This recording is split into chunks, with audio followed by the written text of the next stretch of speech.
So this last week I had to be away in Minnesota for this Vocations Directors Conference, and it was really good. I took a lot of notes. I learned a lot of the do's and don'ts, some best practices, those sorts of things. But the bottom line in all that I've been learning from current vocations director, from the bishop, from others, from seminarians, I'm trying to figure out and narrow down and put on paper is what is required. Okay, now this can be kind of a dangerous question. It can sound a little bit like what's the minimum necessary? Like what do you have to do to not get in trouble? But of course, I don't really mean it like that. Like my heart is in this, but I'm trying to figure out what are the basics to begin with and then to grow from. But this question, what is required, can be a dangerous question. It's bad to ask in a job interview. I mean, yes, we want to know what the responsibilities are, but always the interviewer is looking for something that like maybe is too much to expect. Like, I'll be so into this job. I won't have any life besides this job. I'll leave my family for this job, those sorts of things. Bottom line is, for most jobs, we say, what is required for me to be paid to do this work? Still, it's like try to ask that in a different way in your job interviews. If it's bad for interviews, it's worse for like if you're trying to get on a team. You go through tryouts and cuts and everything. If you get to the final round and you're talking with the coach and you ask, like, what's required, what's expected, then again, it's a bad thing. Probably you're not going to make it on the team because it shows something about you. It's bad for those, but it's really bad to ask a question like that to your spouse. So yesterday we had a wedding here, and I was just imagining as I was writing this homily, like this couple, they just got married, they're headed to their honeymoon, sitting next to each other on a plane or in a car, and one of them turns to the other and says, so what's required to be your spouse? And as I'm looking around the married people, some of you look like, oh yeah, well, I get this. Some of you actually look like, I stepped on that landmine before. I learned my lesson. The problem with asking this question in these contexts is that we detect in this question some sort of self-protection. It's sort of like, well, I did what was required. I did what you told me to. You can't be mad at me for not doing more than that. We look at this like law, this requirement, as something to limit demands. It's a bad question for all the cases that we were talking about, but it's a good question. It's the main question when you talk to the IRS. When you talk to the tax man, the main question is, what is the minimum? What is required? What do I have to do to not be in trouble? And nobody pats you on the back. Nobody gives you bonus points for going above and beyond in taxes. There's no reward for that. So what's different here is that, like outside of taxes, that if you're trying to be on a team, or if you're married, or if you're a priest at a parish, or a vocations director, or a parent, or anything like that, like we can't base all this on what is required, because all these things require your heart. Like you need your heart to be in this. This is actually, I think, the fundamental issue with couples and flowers. The guy comes and he says, if she asked me for flowers, I would give it to her. I would be happy to. And you're like, buddy, we got some fundamental misunderstanding here, The whole point is that she wants you to give her flowers without asking. And the whole reason is because unasked for flowers or whatever other kind of gift, they show dedication of heart, not just meeting the requirements, not just doing what you're asked. Like it's a weird thing that what you want most in these relationships is what you cannot ask for, because if you ask for it, then it cannot be given. What a strange thing, because we want the heart. Okay, so all this exploration and everything, what we're finding is that there are two very different kinds of law. There's the kind of law like the tax code, where it's given, this is the requirement to not get in trouble. And then there's the second kind of law that is given as a help to the one who is given their heart. Like the first thing for this second kind of law, the first thing required is that your heart is given, that you're all in on this. And then the law that's given, or the requirements, explain some of what that looks like. So all the readings for this weekend, they're about God's law.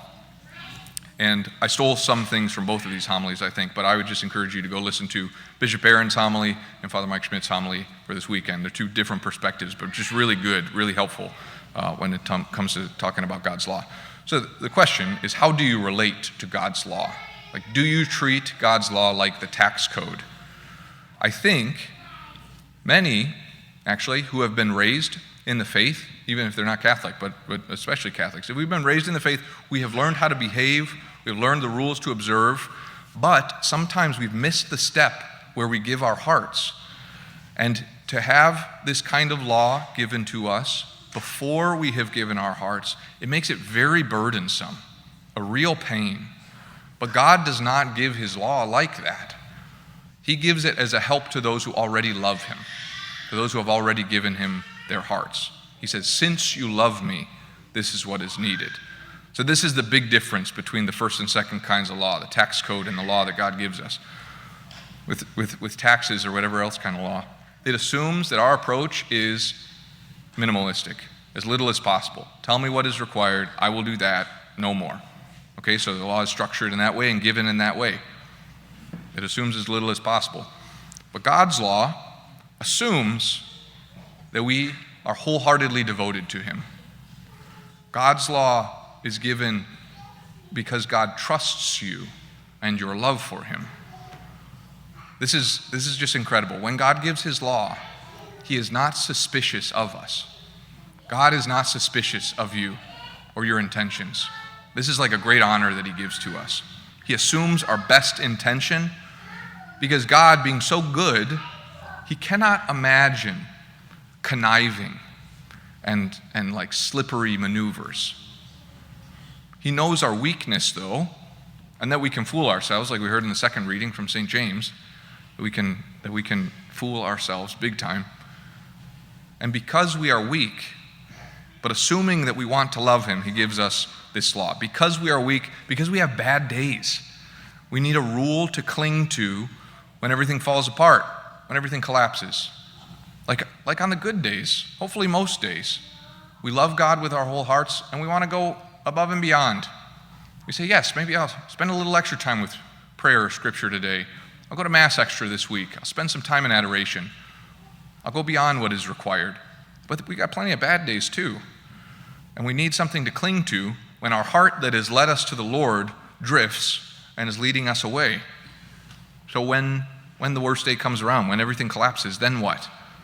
The law is given to us as a mercy, not to catch us in doing wrong, but to catch us from falling all the way down. It's there to help us. So, it's actually pretty simple. What is the minimum? What is the law that God gives us? It's just got three parts.